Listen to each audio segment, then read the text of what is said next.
to bring up one issue that Alex brought to my attention that is an issue that would normally hurt Democrats, a social issue that would normally hurt Democrats. It is, of course, on the front page of the newspaper of record for Morning Joe, the New York Post.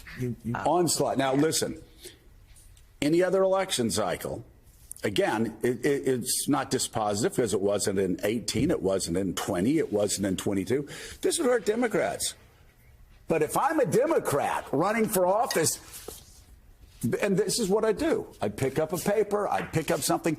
If I were a Democrat running for office, I would do this. I would be carrying this around all day. Look at what the Republicans are doing to you. Look what Donald Trump's doing to you. Donald Trump said, and by the way, this is for you at home. So come to the at-home camera, TJ. Thank you. God bless you. So good at this. And to think you just started last week. So I'm joking, TJ. So, TJ, can I get a TJ cam?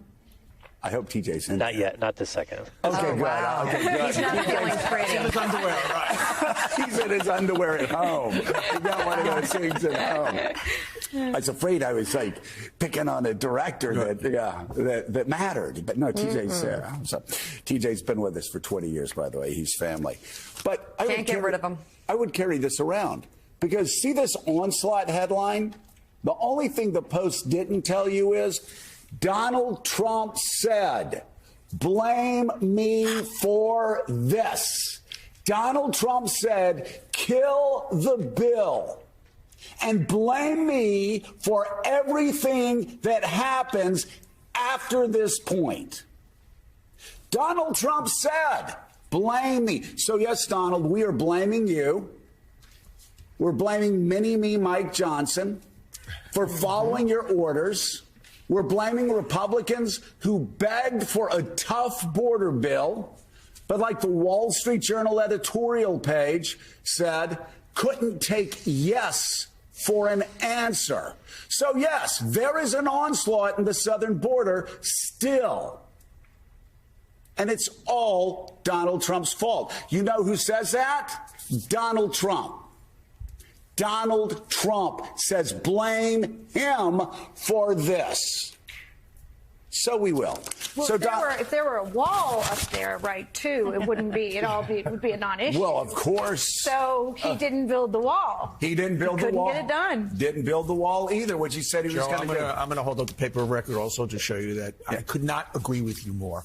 But talk about all of this when people, the Colgate versus Crest, by needing to hold serve, like getting his base out. That is so much easier to do in advertising or politics. I think that immigration is the issue. It's interesting. You talk to people, and what they are so upset about is that when they hear something like they're taking $1 billion out of the New York City budget to take care of illegal immigrants, and you're going to have less teachers and less police officers, that hits you in the gut. The answer is the Democrats have to be offensive about that. Tom Suozzi ran a great campaign in the 3rd district. By the way, Suozzi basically did this. Yes.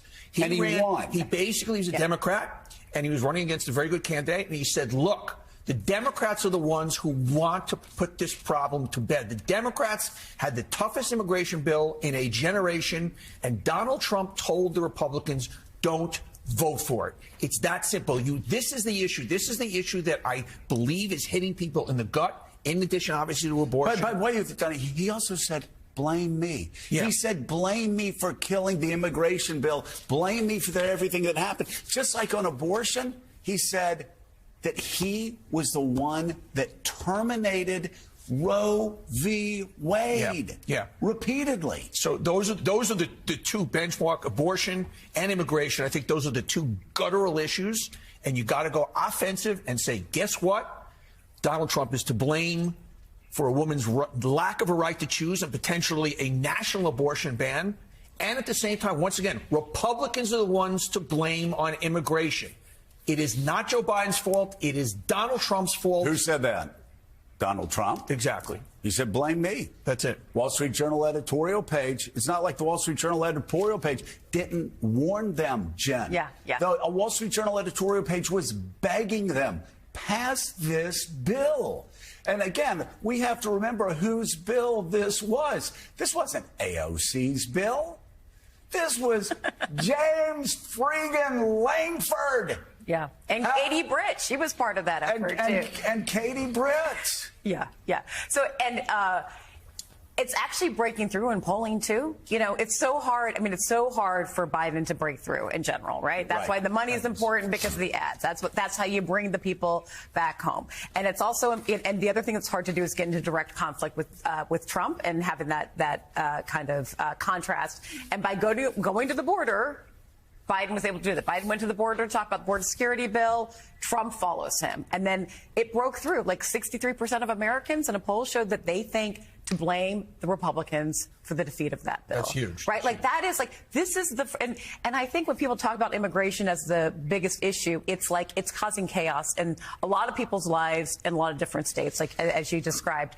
And, you know, that's the fundamental argument against Republicans writ large. It's like they can't govern. It's just dysfunction. They put their extremist MAGA agenda on top of everything. And then that just makes the whole argument against Trump. You've now taken immigration, flipped it on its as a vulnerability for Democrats, flipped it on its head and made it part of the fundamental argument against the MAGA extremist. You know what the dream is about this campaign, Mika, is that, and I don't know if you know this or not. I don't like to say it. Were you in Congress? I was. Could you ring the bell? Could you ring the bell? She knows you so well. So the breakthrough in my campaign. Felt good. Because nobody knew who I was. But the breakthrough was in the primary, somebody ran an ad. It was a full-page ad. And there were 4 quotes of my opponent. 4 quotes. Nothing else. My opponent's words, which did not play well. None of them played well for the electorate. And it made a huge difference.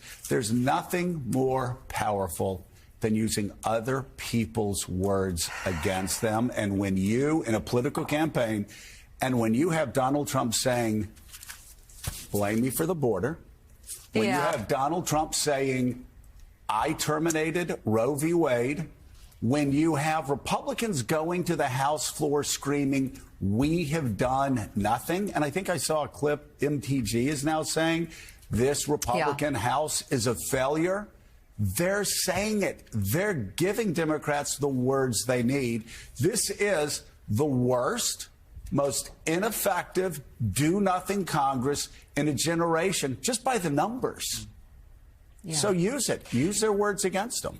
Well, I think the 4 years ago question is amazing. And I mean, you could, first of all, the problem for the Democrats is that there are so many to use. There are so many examples. It is, again, the fire hose of falsehoods, or in this case, the fire hose of examples from the Trump presidency. You could, are you better than you were for cut to January 6th? You could cut to a scroll that would go on for 4 minutes. I mean, this is the election of all contrasts for the American voters.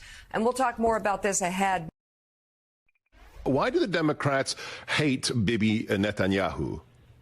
I actually think they hate Israel. Yes. I don't think they hate it. I think they hate Israel. When you see those Palestinian marches, even I'm amazed at how many people are in those marches. And guys like Schumer see that, and to him it's votes. I think it's votes more than anything else, because he was always pro-Israel. He's very anti-Israel now. Any Jewish person that votes for Democrats hates their religion, they hate everything about Israel, and they should be ashamed of themselves. Let's bring in right now the CEO of the Anti-Defamation League, Jonathan Greenblatt, and also former reporter for the Wall Street Journal, Matthew Brzezinski, who has a guest essay for MSNBC titled "The American Jewish Community Must See Through Netanyahu's Cynicism." Jonathan, we have so much to talk to you about. I'm so glad you're here. I'd like you to do 2 things here. 1, respond to what Donald Trump said about how Jews who vote for Democrats are bad Jews and hate their religion. And 2, I need you to counsel Donnie. I need you to help Donnie through. And I'm serious, because Donnie, like a lot of American Jews, are really twisted up right now. Obviously, we talked about the pain and the heartache and just the fear after October 7th. Right now, a lot of Jewish Americans are grappling with other feelings, mixed feelings about Netanyahu, what they're seeing on the front pages of the newspaper, how to sort through it all. What are your thoughts? Well, there's a lot there. Let me try to break it down. So first, with respect to what President Trump said, obviously it's patently false and prejudicial. It is bigotry to say that Jews hate Israel if they vote for the Democratic Party. I don't need President Trump or any politician to lecture me on how I am supposed to vote.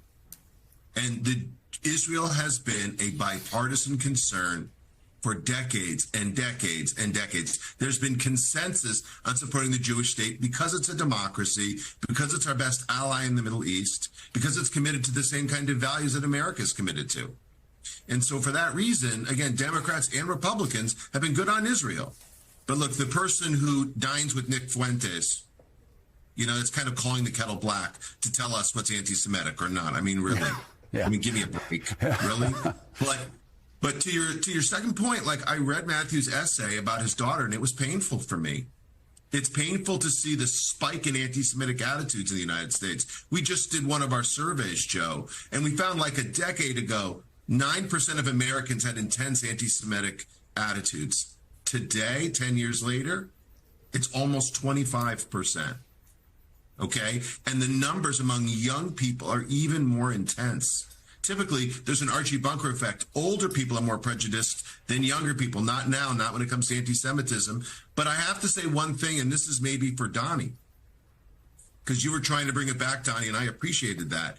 And Elise was talking about, the people being operated on without anesthesia and the pain and the suffering. Let us not forget the 130 hostages being held in tunnels below Gaza, the disabled and the elderly, men and women, innocent people who were raped, tortured, torn from their homes while their loved ones were murdered alongside of them. And I say this because what makes this different than after 9/11 in Afghanistan, what makes this different than after, the situation in Syria, is there are innocent people being held in a tunnel system built by Hamas over 2 decades that apparently rivals the Paris metro. So again, I want this war to end.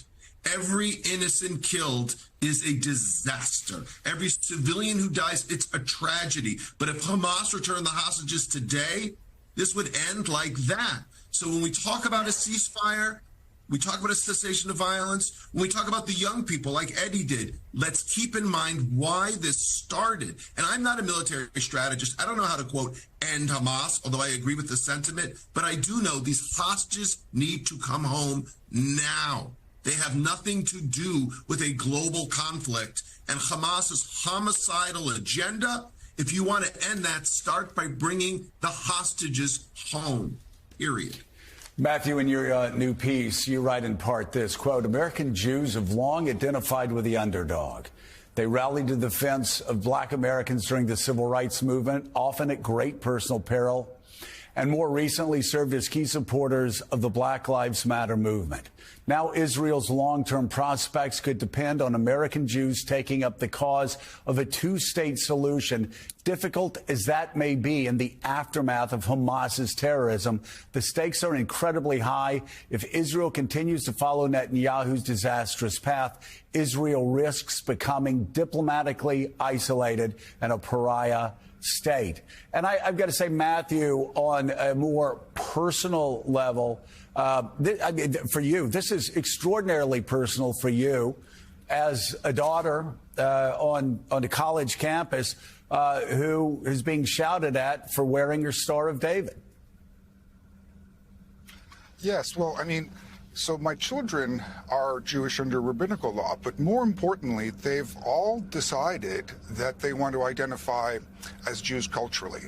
And I wholeheartedly supported that decision. And unfortunately, in the past few months, it's a decision that has led them to be harassed, and one that they are showing tinges of regret for. And that alarmed me. And so I decided to speak out. And I think that they're representative of, as you were saying earlier, the younger generation in this country is heartbroken by what's going on over there. And Netanyahu has reputationally brought Israel to the brink. Sam Stein, do you have a question for Jonathan Greenblatt? Yeah, I mean, Jonathan, I hear you and I understand exactly where you're coming from. I think many Jews feel like Trump's attack on dual loyalty is prejudicial. And I also understand where you're coming from on how you want to see this war ended. I wonder, though, when you look at the Netanyahu government, does part of you fear at all what he's doing to Jews not in Israel, that his actions have isolated Israel, but also sparked a wave of anti-Semitism? And I don't mean that to blame Jews for a spike of anti-Semitism, but I do think that the two are interrelated. And I'm curious if you have thought about that and if you feel angst at how this Israeli government has prosecuted this war. Look, I feel angst all the time, I think. I think that's part of the Jewish condition, Sam. Yes, fair enough. But what I will tell you is that there's no question Bibi Netanyahu is certainly not my favorite politician, right? And I have criticized him, and I have criticized the policies of his government. But the fact of the matter, and you just said something that I want to draw on, I don't like blaming the victim. In the year 2022, when Naftali Bennett was the prime minister, when they had an Arab Muslim in the coalition, the most diverse leadership coalition in Israel's 75-year history, we had here in America, Sam, the highest number of anti-Semitic incidents we'd ever tracked until that time. So again, a liberal democracy with a multicultural, multi-political coalition, and yet still anti-Semitism was raging here in the United States. And now I'm sure the numbers are going to be far worse for this year. Spasms of violence in the Middle East often trigger anti-Jewish action here. But did anyone think it was okay when Asian American people were being assaulted, when they were being harassed and victimized because of what Beijing was doing around COVID? Would anyone think it was okay, Sam, if worshipers at Russian Orthodox churches were harassed and harangued by masked activists because they're upset about Ukraine? I mean, that idea is preposterous. Would anyone think it would be okay to vandalize, Panda Express because you're upset about the Uyghur Muslims? Of course, that would be absurd. But somehow it's open season on Jews. In just the past week, 2 weeks, Modest Yahoo, a Jewish musician, he wasn't allowed to do his concert in Chicago because Chicago PD said they didn't have enough protection. My friend Brett Gelman, an actor and an author, his book signings have been canceled in places like Los Angeles because of protests about Gaza. When American Jews are blamed for what's happening in the Middle East, that should worry all of us, because we know as Americans, we are a multi-ethnic, multiracial democracy, and it is not okay to hold anyone collectively responsible for things you don't like around the world. But yet when it comes to Jews, we're told, hide your Star of David. When it comes to Jews, we're told you need more protection at your synagogue. When it comes to Jews, we're told it's your fault and you need to protect yourselves. I mean, this is nuts. I'll make one last point. After the murder of Jamal Khashoggi by the Saudi government, the protector of the holy places, the embodiment of Islam, would anyone have said it's okay to, again, stage demonstrations in front of mosques or Islamic centers, to ban Rami from doing a show? But that's what's happening here now to Jews. And it is not okay. That should alarm all of us, because this isn't just anti-Semitic, Sam. This is anti-American. When a slice of your colleagues and neighbors and friends and family members are being told, hide your identity, squelch your religion, because it's open season on you. But that's what's happening on our college campuses right now. That's what's happening in public places right now. So I'm not disputing the tragedy in Gaza, but I am saying protect your Jewish family members and friends with everything you got, because this is a moment when it counts. New deal between Donald Trump and the Republican National Committee is making it more likely that donor money will be spent on the former president's legal bills. According to a form obtained by NBC News, when someone donates to the RNC going forward, that money will be dispersed to a group helping Trump pay his legal fees before the National Party itself.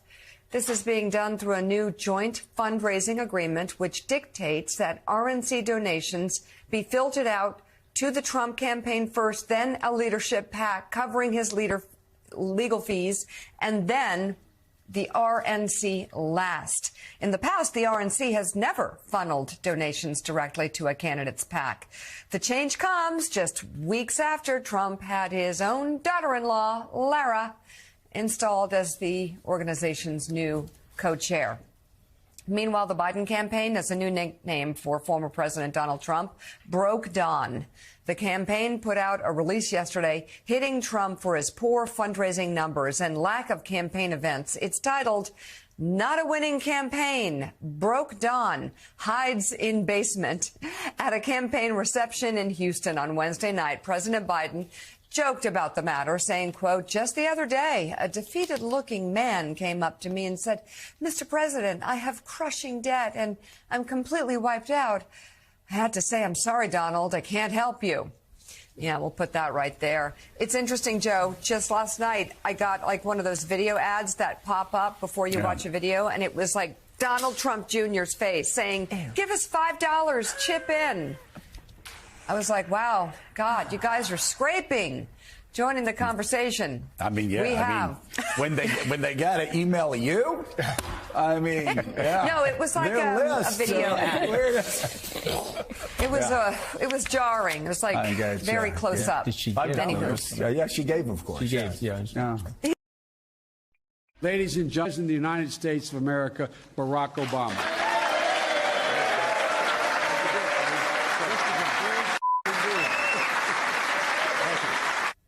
If you can believe it, that was 14 years ago tomorrow when the Affordable Care Act was signed into law. And this morning, to mark the anniversary, the Biden-Harris campaign has a new ad focusing on the issue of health care. Here's an exclusive first look.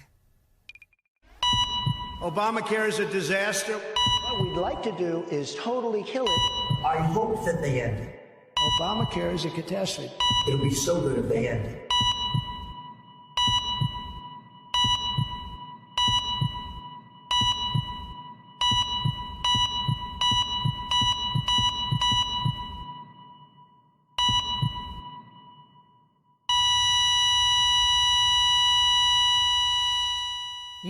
And this year, a record number of Americans signed up for coverage under the landmark health care law. Apparently, they like their health care.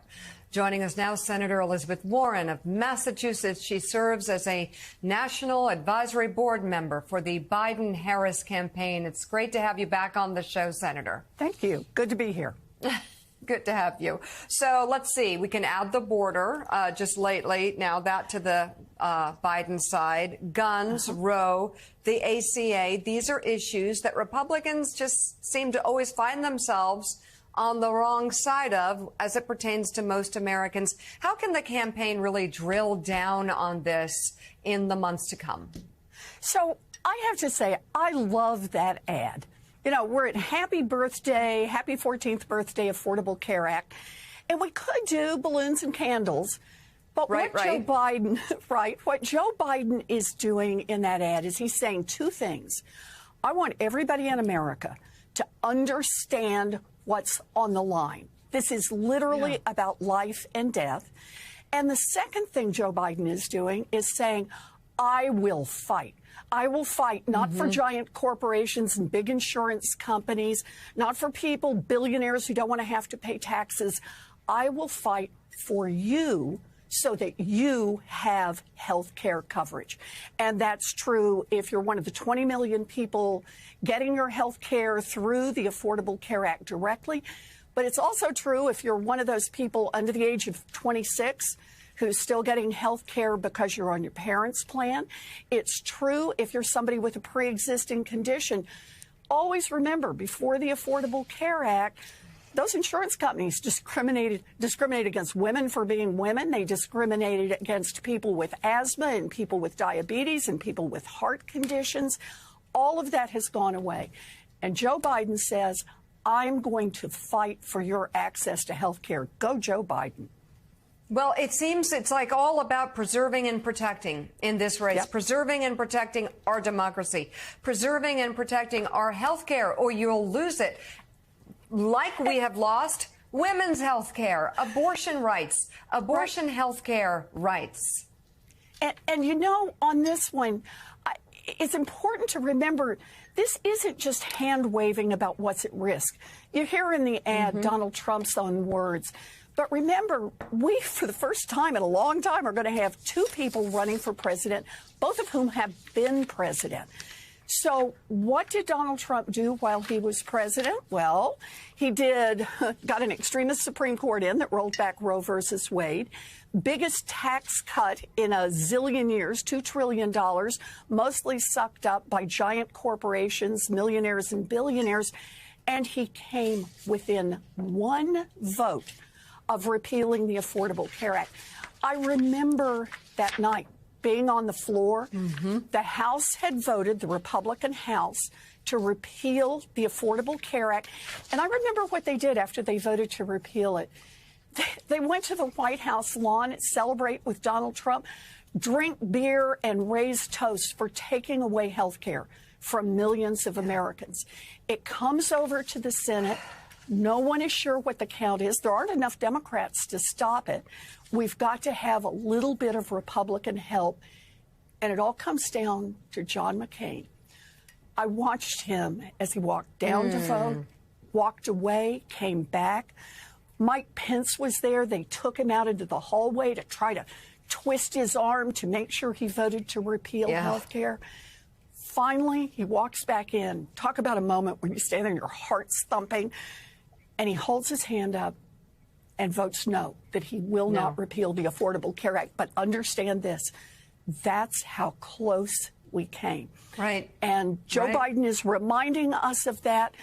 Your health, the health of someone you love, is on the ballot in 2024. It's the top of the hour, and we are speaking with Senator Elizabeth Warren. It is the 14th anniversary of the Affordable Care Act being launched, and we're talking about our health care in jeopardy in this presidential election and how women's health care has already, quite frankly, been thrown out the window. Tuesday, Supreme Court oral arguments on the fate of mifepristone. But again, do you think, Senator, that in vivid reality, maybe finally Americans, more Americans who already were, for the most part, on the side of a woman having the right to choose what to do with her body, but are they beginning to understand in vivid detail that abortion is health care? It can save a life. It can save the ability to have future pregnancies. It can save a woman from profound trauma. It can save abnormal fetus from coming to term and then dying a slow, painful death. It is real health care. You know, that's the part that since this extremist Supreme Court put in place by Donald Trump has repealed Roe versus Wade, first time in our history that a constitutionally protected right has been taken away from Americans, from half of our population.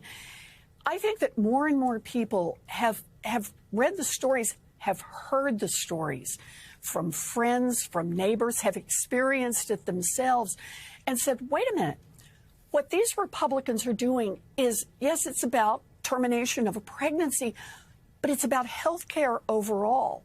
And it means that there are doctors right now today down in Texas who are going through the calculation of, well, this is what I would do because you're in here, you've got a terrible problem in this pregnancy needs to be terminated, but because some politician has made the decision about your health care, I'm not able to do it. So here are doctors who today are saying, what's my workaround? How close to death do you have to be before I can provide this service? Should I tell you to get in a car and travel several hours to go to another state where you can get the care that you need. You know, this is fundamentally, if you believe that health care should be about a patient and a doctor, and that's it, then you believe that we need Joe Biden in there to fight for access. We need Joe Biden to get and a Democratic Senate and a Democratic House so that we can put Roe versus Wade back in as the law of the land. And I want to remind everybody, we can actually do that. We can pass the law and make it the law of the land. The Republicans know that, and that's why they are fighting hard right now to block that access. Again, abortion and all of women's health care going to be on the ballot in 2024. That's why I'm here for Joe Biden, Kamala Harris, and the Democrats up and down the ticket.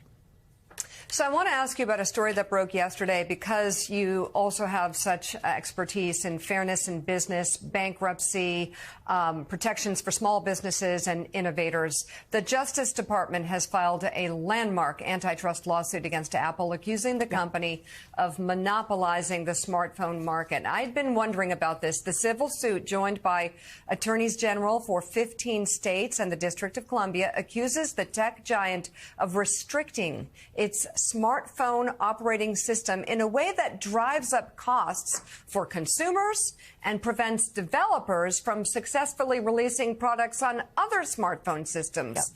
So it's an 88-page lawsuit, the DOJ arguing the company violated antitrust laws with practices that were intended to keep customers reliant on their iPhones and less likely to switch to a competing device. Let me just put out Apple's statement here. They say the allegations and the accused the government of overreach, saying that it was under no obligation to use designs or policies that may be preferred by competitors, especially when those designs would make iPhone users' experiences worse. What do you make of this latest move? And do you agree that they are kind of having a hold not only on consumers, but on competitors? So here's what's happened. Look, somebody builds a great product, people want to buy it, and that makes them big. That's great. Everybody. Yeah. Everybody. But what Apple did over time is they built what's called a walled garden. This is how we refer to it. And that is all the products and services all tie together, in effect, behind a wall. So if you're a developer and you've got some really super duper cool app that you want to be able to sell, sorry, you are outside the wall. And Apple says, not going to compete with you. And the people within the walled garden all have to stay inside. It's not about out-competing all of those competitors. It's about building walls that are high enough that all of your users never get to try anyone else. And I'll give you an example of that. So it turns out that about 98% of people who replace their iPhones replace them with another iPhone. And you know why? Because it's really easy to do that. But when you go to countries that have actually pushed on Apple's monopoly and said you've got to permit what are called super apps, which means other apps that make it easy to migrate all of your data and connections to another phone, only about half of the people, when they replace their iPhone, go with another iPhone. They want to try something else. That means lower prices. That means more competition, more things that they can see in the marketplace. Apple, here in the United States, has blocked all that off.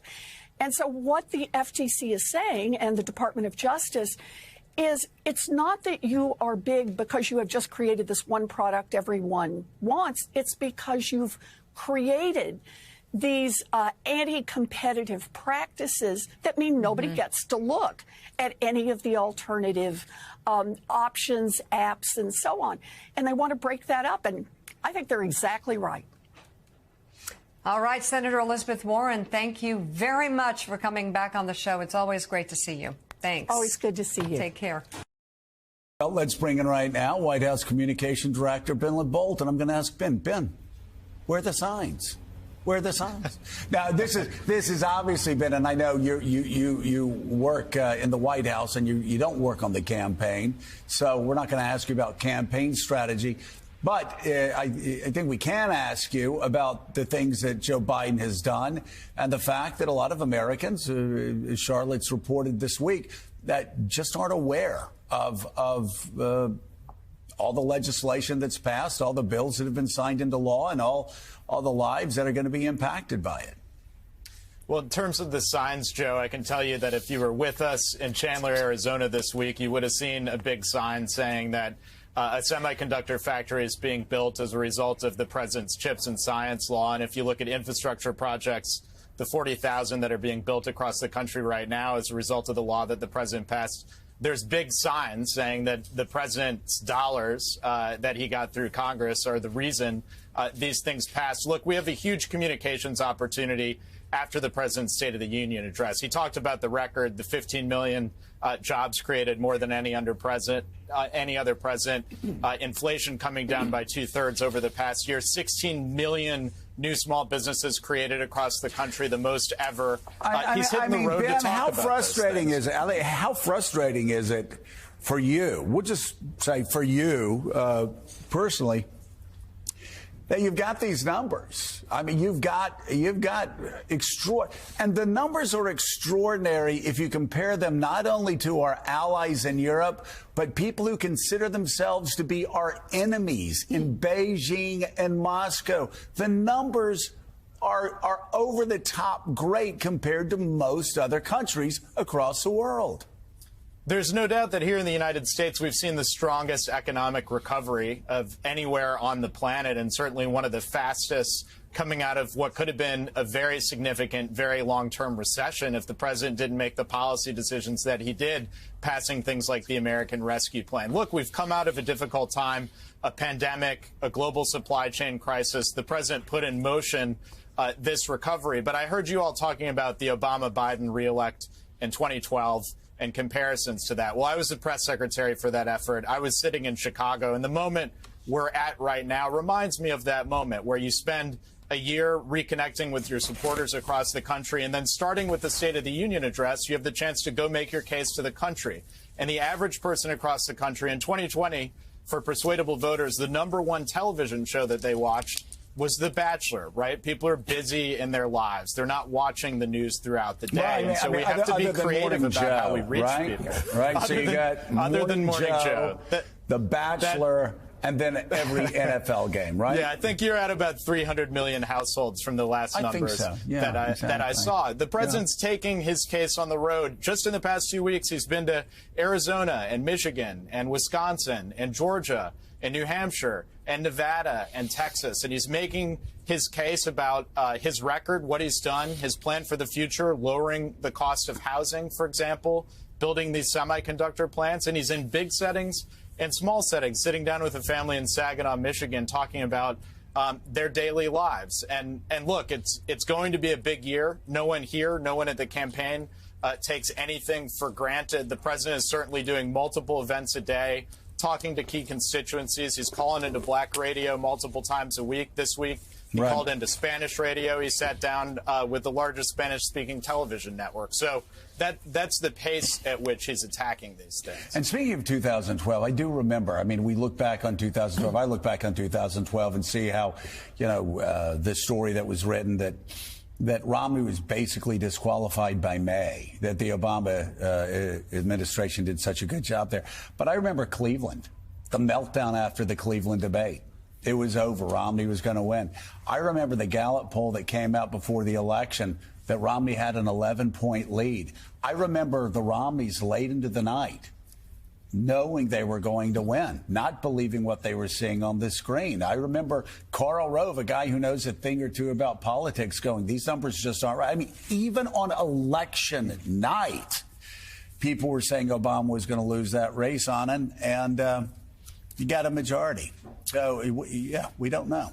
Yeah, Ben, a question for you. Anand Giridharadas here.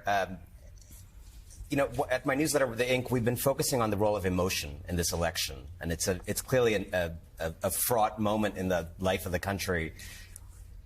One of the asymmetries I'm curious to ask you about, the right is incredibly good at making people feel things around often very bogus things, right? I mean, something like critical race theory, can be ginned up in a way where it is on the lips of tens of millions of people who don't know what it is and are not actually affected by it, but feel something about it, have strong feelings. What about those high school trans athletes that are coming to issue after eat issue, your children? Right? Yeah, These are things, places far away from the border are made to feel an anxiety that is not rooted in reality. So I'm not suggesting that you do that. I'm curious, it is a tougher challenge to make people feel things, not just know things, right? But feel things around worthy, actual things like semiconductor plants or infrastructure.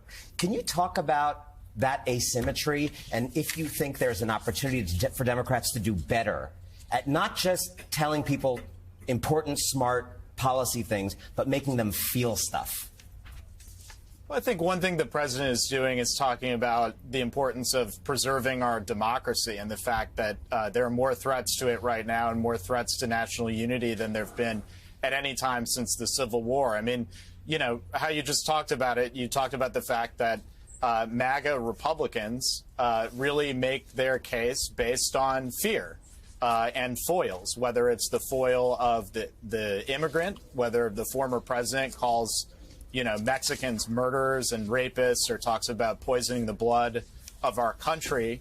One of the reasons it's so important that we have President Biden is that he's never going to do that. He's going to make the case to our better angels. And I think there are a lot of people out there across the country, whether they're Democrats or Republicans or independents, who care about preserving our democracy, care about preserving our institutions, our alliances, like the NATO alliance. All of those things are at risk right now because of the drift of the Republican Party since former President Trump was in office, and the president is really a bulwark to defend that democracy and defend those institutions. And so emotion certainly plays a role here, and we've got to communicate an environment that recognizes that some of these tropes and foils, do scare people. All right, White House Communications Director Ben LaBolt, thank you so much. Greatly appreciate it. And I love that you painted a sign, planted it in Arizona, and you're getting the message out. Greatly appreciate it. Thanks, Joe. Appreciate it.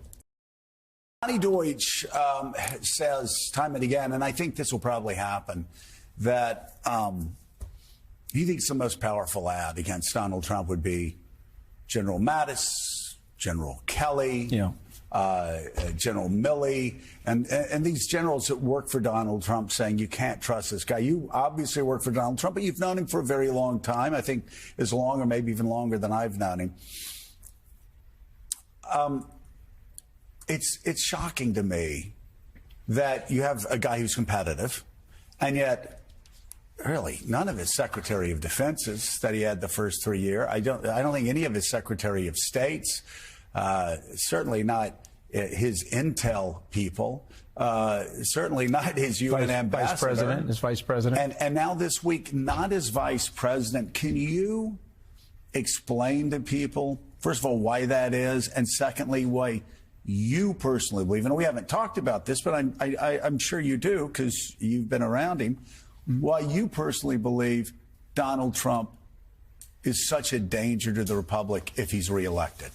Well, I mean, there's a lot to unpack there, but let me just talk about my colleagues and friends, because we're sort of like in this Trump recovery unit together, which would include Secretary Esper, General Milley, both of which will be speaking at my conference this coming May.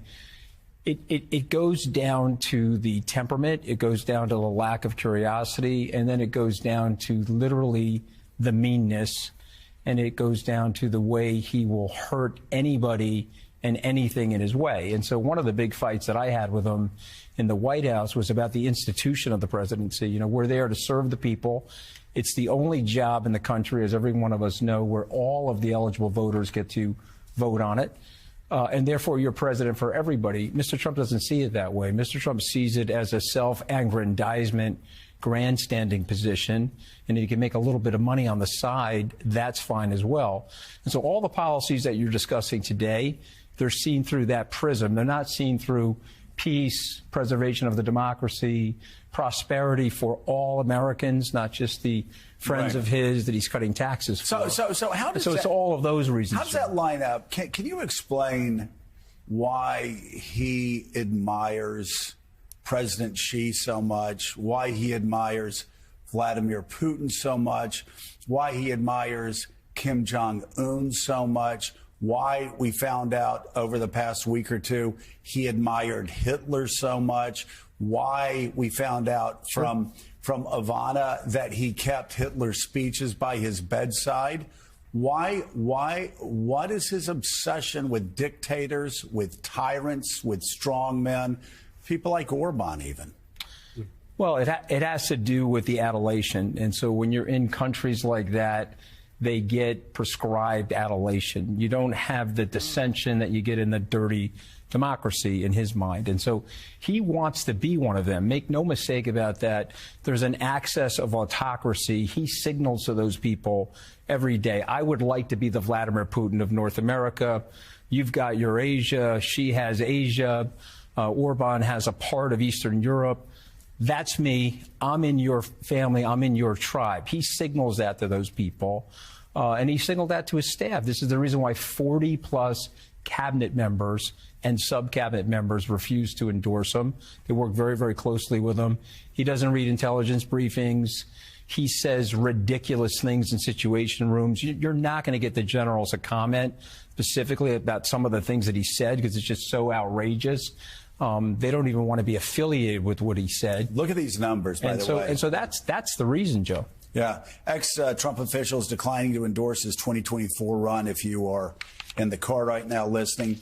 Pence, former vice president. Barr, former attorney general. Bolton, former national security advisor. Esper, former defense secretary. Mattis, former defense secretary. Cassidy Hutchinson, former aide.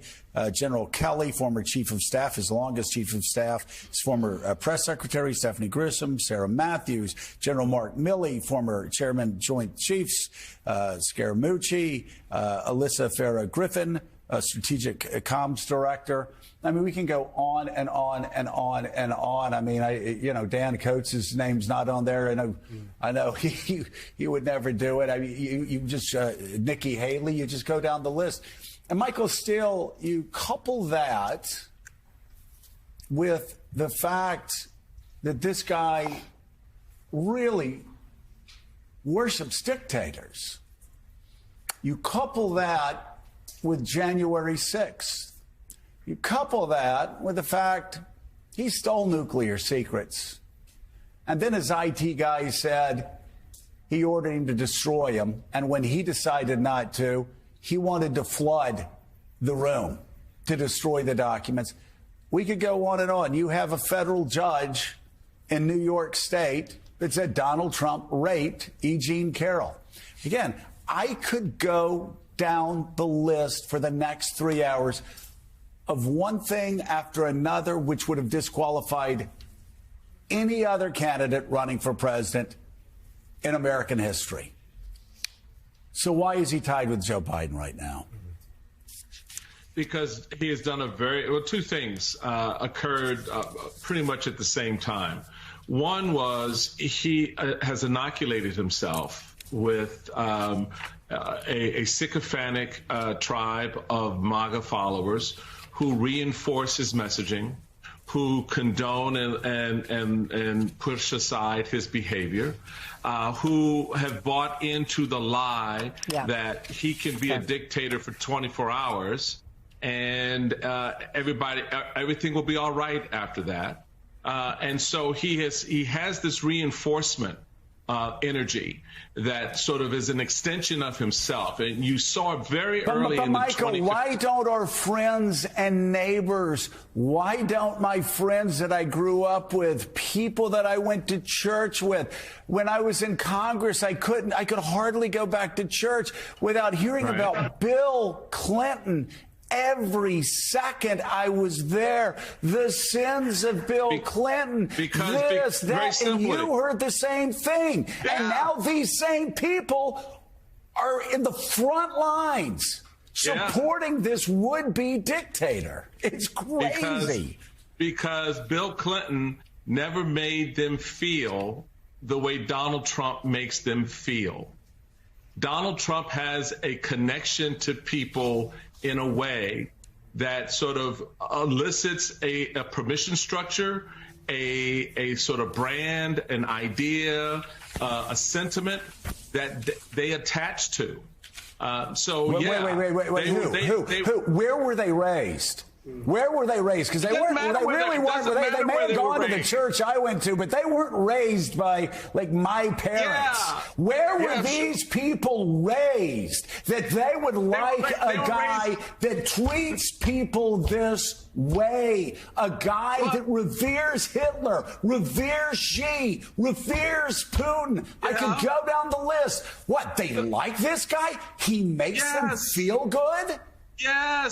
Yes, John. I know who feels good doing that? Wrap your head around it, but they do. You talk to them. You've been in the room with them. You can hear it in their voices a lot of times. You know how these folks. It's just the thing that connects to them. I mean, how do you explain on the heels of the Access Hollywood tape when Donald Trump denigrates women, that 52% of white suburban women vote for him in the following election? He did more than denigrate women. And how do you explain from focus groups that I saw back in 2016, and this is when I knew Donald Trump had something that no other politician had. When I saw this focus group and this one white mother, female from New Hampshire, mother of two, divorced, was asked why was she supporting Donald Trump? You know what her answer was? Because Donald Trump is just like me. So why does she feel that? Why would she say that? And for me, that's been the crux of the problem with everybody else, because they've never taken time to understand why a white suburban mother of two watching a tape of a man saying that he loves grabbing women by their private parts would say he's just like me. Well, how long am I supposed to sit in a corner, Michael, and try to figure that out? Because I can tell you, I've been trying to figure it out now for 8 years, and I still can't figure it out. Yeah. I still can't figure it out. Therein lies the strength of Donald Trump, because he's able to do something that you can't. He's figured it out.